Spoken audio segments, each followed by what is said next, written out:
Hello everybody, and buen día a todas y a todos. We have the pleasure today to host Father Philip Geister, who's the current president of Kirches, which is the Jesuit Conference Network of Europe. Father Philip, welcome again to the Assembly IAJU, and a warm welcome to Colombia, to Bogotá, and to our campus of the Pontificia Universidad Javeriana. And thank you for staying with us today. Thank you for your invitation. Father Philip, of course, thank you for accepting our invitation to join this today interview that we think about the aim to offer some personal reflection and potential regional perspective to enrich the post-assembly activity. Let's start with the reflection and response to the Superior General Address. Father Philip, what resonated with you the most? You know, first of all, I would say I found it a very, very beautiful speech because he balanced a lot of aspects that were important to me.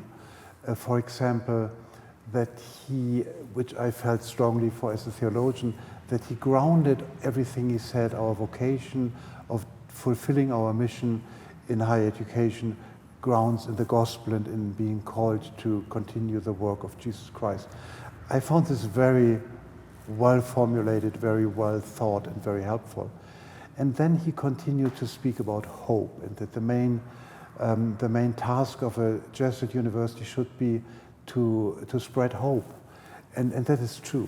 I think there's a situation also in Europe, perhaps elsewhere in the world also, that people have lost hope. They feel that the world is collapsing, and they are searching for something that gives them perspective. And I think that our faith and the way how we understand the human person and how we educate people offers hope. That was a very, very important point for me, that he lifted this up in such a clear and spiritual and profound Jesuit setting. Yeah. Yeah. And remaining regarding his speech, what are you considering the main implication for your institution, in particular for Kircher Network? You know, that's a very good question, because we just had today also our meeting with the regional assembly and discussed how people reacted on it, how these 28 or so presidents and co-workers of our institutions, what they heard and what they most strongly reacted on. And it was interesting that this topic of the threats to the mental health of our students and partly also of our colleagues is something that all the presidents could feel is very true in their institutions also. I was a little bit surprised by that, because I thought more of them might just say, no, we should continue to talk about the environmental challenges, which of course remains very important, but they said the most pressing issue, the question that concerns us most right now, that's the question of the spiritual and mental health of the students. And perhaps also that's a question where we as Jesuit universities could offer most that to our students that other institutions cannot offer. Okay, so thank you. And let's move now to some reflection about the assembly and some of your impression and the takeaways from this experience to Bogotá. Father Philip, what specific initiative or project could IAJU develop to advance this priority, or probably some in specific? You know, that's a good question. For me, it's a little bit too fresh to say something really valuable, but I think an idea that Bishop Pulvani yesterday expressed was what an incredible opportunity we have as a network that is stretching all over the world to compare how the situation in certain issues like mental health issues is all over the world. And he made a strong point to start with the data, to first kind of talk to the students, to gather information, and then move from there. And I think that's a wise recommendation, that we should, that would be my answer to your question, that we should now put together a task force and find out who would be the institutions and the academics in our institutions who are competent to work with these questions, to identify the problem and to gather the data that helps us to move on and to find possible solutions. In my group today, when we spoke about it, one of the participants said, you know, it is a psychological challenge, it is a spiritual challenge, it's also a technological challenge because the kids spend too much time on their cell phones and their computers, and they become more and more unable to socialize with each other and to build relationships. And I guess that's true, but we will have to find out more about this data in order to formulate then possible ways that how we could address the problem. Yeah. Thank you. Now let's leave the assembly and back to IAJU. Father Philip, how could your region concretely implement the 4 priorities of the strategic plan agenda of the network? Yeah, that's of course a big challenge because they are of good reasons very broad, but also help us to become and to more and more become part of the concerned effort of the whole IAJU.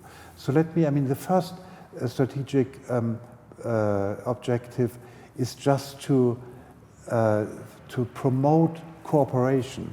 And I'm amazed how easy it is if you are all in the same place. You have lunch with people from different continents and different countries, and connecting to each other is very, very easy. But also, to take the fourth of the objectives, the safeguarding issue, which is still a very big topic in the Catholic Church, but also in our institutions, of course, relates very much to the question about mental health. And I think what was said in our group when we spoke about it, this is something we have to explore deeper. Safeguarding is not only about sexual abuse, it is also about creating an environment where people in their insecurities and in their questioning themselves find an environment where they truly can grow and where they can feel safe and where they can feel accepted, and therefore also study better and become more courageous citizens of their countries and so on. But these things are very much related to each other, and I think that's something that we would like to explore within our regional network, but also in deep cooperation with the other regions. Okay, thank you, Father. And this is more or less the same question regarding the assembly. Inside the Kircher network, you may identify some program activity already implemented, ongoing, that may reflect already the 4 objectives of the strategic plan of IAJU. I think that we have not one program that reflects all of them in one. But if I might give an example, we have started like 1 year ago or 2 years ago something we call the inter-institutional online course. It means that every student from any of our 28 institutions can sign up for any course offer of any of the institutions and get credited for that. So basically, think all the 28 Jesuit institutions in Europe and Near East. St. Joseph University in Beirut is also part of this. That we function basically as one university because the courses are credited independent of from where the students apply to them. I think this is an incredible thing. And what I like particularly is that the European Union has always been promoting exchange of students between different countries. Erasmus Plus, for example. Exactly, Erasmus Plus, that's exactly the key word. Yeah, that's what kind of is the financial and structural precondition for this exchange. And for Jesuit universities, it's very easy and very intuitive to tap into that and to participate in this structure that is there in order to organize this kind of events and cause exchange as I just described. So it's a very, I think I like this program and I think it functions very well. Father Philip, Dankeschön. Danke Ihnen. Thank you so much. Thank you for staying with us today, for sharing your opinion, vision that to me will be fundamental and important for the follow-up action of the Assembly IAJU 2025. Thank you again, and muchas gracias.